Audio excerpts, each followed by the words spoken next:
Yeah, so we do have some time for questions. There's already a hand up over here. So. If liquid crystals are a state of matter, what are their characteristics compared to solids? Oh, I'm glad you asked. So when we talk about solids, as I showed, talking about solids transitioning to liquids, it was all about the positional order. The solids were all ordered in position in space, and the liquids weren't. Liquid crystals, you get to bring in what we call orientational order of the molecules. So if you look at these, the classic ones are molecules that are rods. And so you get to be in this intermediate state where the rods line up with each other, but the positions are still random. So it can flow like a fluid, but there's this what we call orientational order. A good example people often use is a box of pencils. Right? You shake it up and all the pencils still tend to align with each other, even though they might be in random positions. Another question over here. So is there an ideal material that you use to make the foam bubbles that most illustrates these properties? There's not so much an ideal material that most illustrates the properties. What it comes down to is what materials last long enough that you can do experiments on them.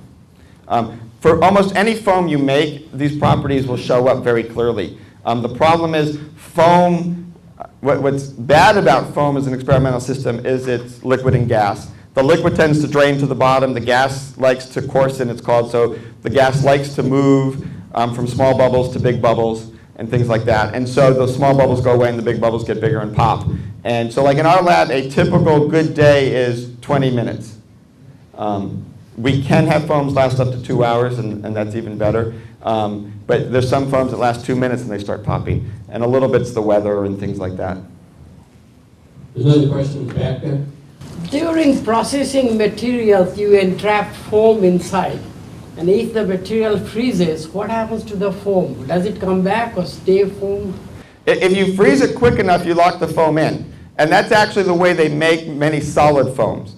I didn't talk about solid foams in this talk. They're a very, very important material. They're used in lots of insulation and for their mechanical properties, because they're very lightweight, but they're very, very strong because of the foam structure.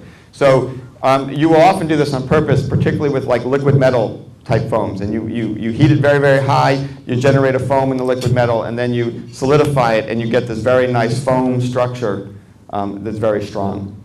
You can, on the other side, I mentioned we like our foams to last.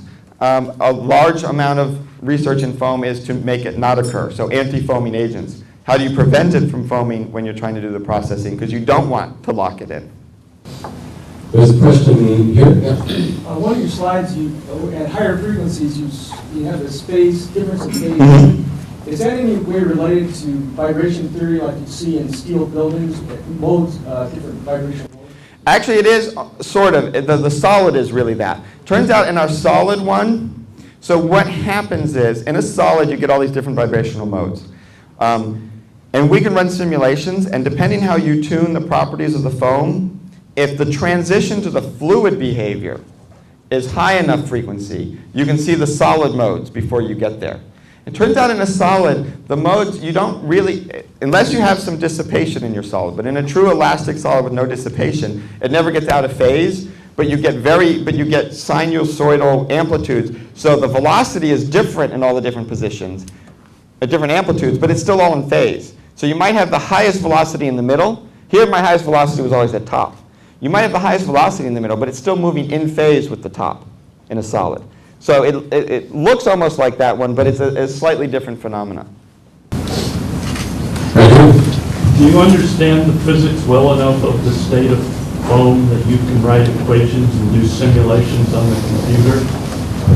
At different scales we can. So one of the ways, some people are trying to go all the way, start from the initial surfactants and liquids, and that's very, very hard. But some very successful simulations just assume you have bubbles with springs between them that have a little bit of a drag when they move relative to each other, which is a classic physics thing, right? We only know how to do springs.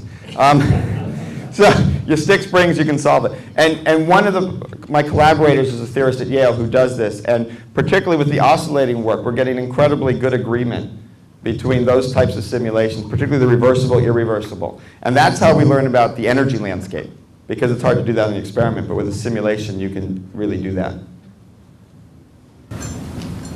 Any more questions? Time for one more question. Is there any analogy between your sand experiment and the earthquake we had the other night?